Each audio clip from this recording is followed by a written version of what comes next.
Hey y'all, welcome to Rob Squad and the creators. Today we are so excited to get into some more great music and to have a lot more fun. If you're new here, let us start with introducing ourselves. You are here with your girl Amber. And your boy Jay. And it was so cool to have Mr. Colin Blunstone from the Zombies come on and talk about one of the biggest reactions to date. She's not there. Well, today he is back here with us. And I think we're going to another Zombies song that we've never heard before. So everybody, welcome back, Mr. Colin Blunstone, to Rob Squad and the creators. It's great to see you both again. And I've brought a video clip of Tell No, a Zombies track from 1965. From 65. Now, we've been doing this for 3 years, and we kind of have the obsession with the British invasion. We know, you guys were right along in there, and I can imagine the craziness during that time because of the whole Beatles mania. Was there a battle? Because we know there's a ton of British invasion groups. So when you were in the midst of that, and I've always wondered, was it kind of hard to maneuver between all the different bands that were coming out at that time? Well, no, not really, because we were very much concentrating on what we did. I mean, there probably was some friendly rivalries, but there wasn't time to be concentrating on another band. When we weren't touring, we were writing. When we weren't writing, we were recording. It was pretty full on. And so we were very focused on what we were doing rather than thinking about what other people were doing. Right. It feels like at that time, though, there were so many different bands and so many were having success that there was room. There was room for everybody was excited for this beautiful music to come out. And that's why I say like that was like a buffet. Like at that time, it was like a buffet. It was like there were so many beautiful bands that you could pick from with very different sounds. And it was just like it was an explosion. It was like the dams burst and it was like everything was wide open for this beautiful music to come in. That's why I love checking out the British Invasion. That's why it's such an honor to have the British Invasion is such a cool time. And this is the question I have for you. Just looking back on it, as you guys were coming up, do you have just a breakout moment for the Zombies, like a moment where you guys were just kind of like, we made it, we're here, we've arrived? Well, I can think of two kind of immediately. When the single was released in the UK, it was on a TV show. I don't think you had this TV show in America, but it was called Jukebox Jury.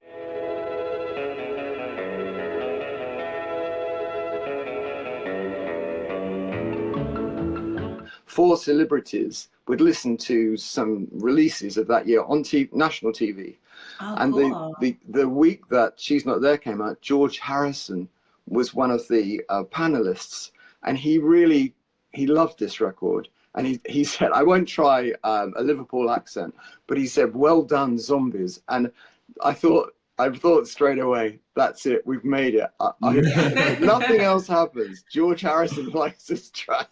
I'm happy. And then of course the other thing was that to us in England, America is where the blues came from, jazz, rhythm and blues, rock and roll. It all came from America. And I think every British musician wants to play in America.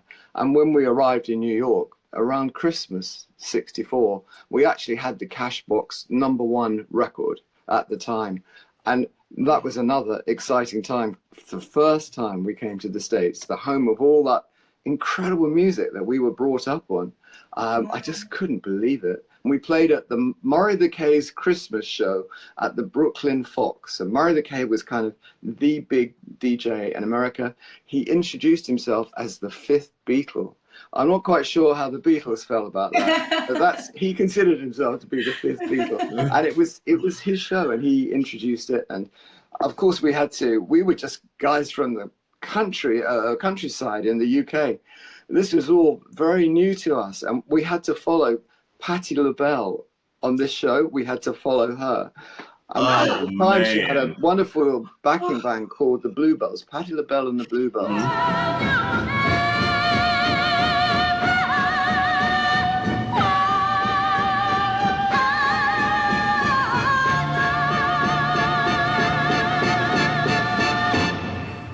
And we were standing in the wings, I'm just 19 now, standing in the wings at the Brooklyn Fox, and Patti LaBelle's bringing the house down, and we're next, and you're thinking, man, what's going to happen? Yeah, how do you follow that up? How do you do do that? or die stuff, Wow. That is so cool. We lived. It was okay. You know, your first, like we heard, your first time in the studio was interesting. Your first time performing in America following Miss Patti LaBelle. Patti LaBelle, man. They've really thrown you in the fire. Talk about nerves. You're just like a phoenix, you know? I know. Yeah, it's a baptism of fire, that's for sure. And, that's for sure. It was okay. I mean, the band sounded good, you know, in the first band in 64. It sounded good and people liked it. And of course, Rod, the keyboard player in the band, is like no one else. He is a world's great. He could play like that when he was 14 or 15 years old. And he's just got better and better. But in the 60s, the band sounded good. It's the time of the season for loving. And yeah, we got away with it. We always talk. We say that when we come off. Well, we fooled him again. Got away with it. That's great. Well, we are ready to check out "Tell Her No." Again, thank you so much for bringing another song. We'll say "She's Not There." We reacted to the first video this week. This one we have never heard before, so we're ready to dive right into it.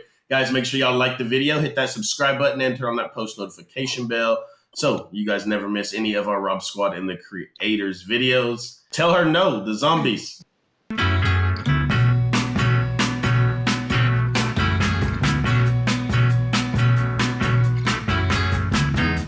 And if she should tell you, come closer. Stop. I know. And if she tempts you with a charm, tell her no, no, no, no, no, no, no, no, no, no, no, no, no, no, no, no. Don't hurt me now, for her love belongs to me.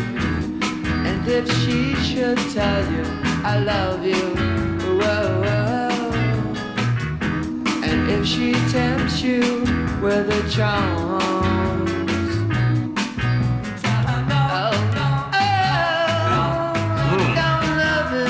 from your arms. Oh, oh, oh, oh, don't love me now, for her love belongs to me. I know she's the kind of girl that throw my love away, but I still love her so. Don't hurt me now, don't hurt me now. When she's This is like the sound on it is amazing, and we always say it's like some of the best music comes from the 60s, because at this time, you know, you had to have a talent, you had to have a special voice. There wasn't stuff you wasn't the computers to synthesize or do whatever to your voice in these days. You had to actually have a talent, and my goodness, the smoothness right here of the vocals is incredible. Yeah, I love it because it is like one of those songs from the 60s that feels so innocent, right? Like the lyrics and the sound and the music as well. It's very, I love how it goes very well together because it matches the innocence because it's so pure. Your voice is so pure. And I think that you being nervous about going after Patti LaBelle with a voice like that and a sound like what you guys have, I think that it's crazy because it's stunning and it's passionate and it's very raw and emotional. So I love it that we're getting a song that is so innocent and pure with a voice like that, and the music and the melodies behind you. It's perfect. It's smooth. It's given me, like we talk about it a lot. Like in the 60s and 70s, the young teen heartthrobs. So that's what I said. You have the heartthrob. Yeah, that's like definitely. You could walk on stage with the heartthrob and a voice like that, and y'all's band is different and phenomenal. Like when you guys are singing the "Tell Her No, No," and you know you repeat it a couple more times, it's really different. It's simple but cool. I like that. Yeah, I mean, it's an interesting song because it is simple, but if you actually follow the chords in that song, the chords are not simple. And Rob was very influenced by, we did a tour with Dionne Warwick, and she was singing a lot of Burt Bacharach songs. I say a little prayer for you. Forever, forever, you stay in my heart, and I will love you forever and ever. We never will part. and he uses these quite sophisticated chords. And Rob was really impressed with how those chords came together in a song, because Rod Argent wrote this song again, same as She's Not There. And when people try and play this song, it's actually not as simple as you might think. But the top line, I mean, what I'm singing is, absolutely very simple. But I tell you something, in the second chorus, where, we're all going to, no, no, no, and I sing something against it. Well, when we actually sang it, we would record 4 or 5 songs in the evening, and I'd get so tired, we'd be going through the night. And I was fast asleep before they woke me up to sing this song. I was in the studio, I was fast asleep. And I was half asleep when we were recording. And in the second chorus, there's a line that it sounds roughly like, don't love this love from her arms, my arms, or something. But I stumbled over the words. And I went into the producer and I said, I can just sing that again. There was a mistake there. If you know it, it's really obvious. And it was the way things were in those days. They were done really quickly. And he said, don't worry about that. That's fine. It's fine. Next song, and we're on to the next song. Well, that track with a mumbled line in it that who knows what it's supposed to be, it got into sort of top 5, top 6 in the States. Sold nearly 1 million copies, I think. And it was just the way things were done in those days. They didn't like to overdo the performances. If you got a performance down, that's fine. Yeah, don't worry. It's okay. It's all right. On to the next one. No, absolutely. Rod Argent seems to be very unique in his take on music. Like, we've described some of your sounds as unusual, out of the box, different. And, a lot of those, the way that you said those sounds came about was kind of in that musical brain. Like, he seems to be a really interesting artist as well. Oh, absolutely. He's a wonderful keyboard player and a great writer as well. Yeah. And I think some of it comes about because the band as a whole, but him specifically, has such a wide spectrum of influences. He was in a local cathedral choir from about 8 to 18. So he really understands harmonies. And then he has this great command of the keyboard. And he writes in a really sophisticated way. If you look over his shoulder, you see these huge chords being played, and he's just a very impressive player and a really good writer too. Yeah, that is so cool. Sophisticated. It's like I'm imagining like what he's saying. Like, and during those days, one of the things we love getting to see videos, and we love getting to hear from you amazing artists on like how you guys worked in the studio, like how it was in the studio, how songs came about. That's one of my favorite parts about this. That's so cool. Yeah. I'm going to rewind. Sorry, I was just going to say recording was pretty much like playing live, but in a studio environment.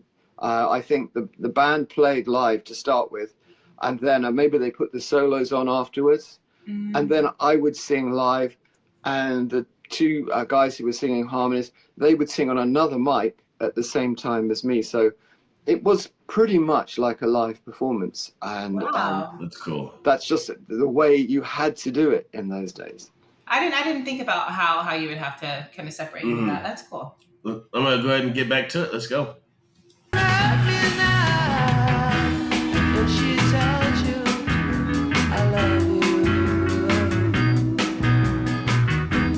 Just remember she said that to me. Oh yeah, don't take her love from my arms. Oh, don't leave me now, for her love belongs to me. Oh, that click was cool.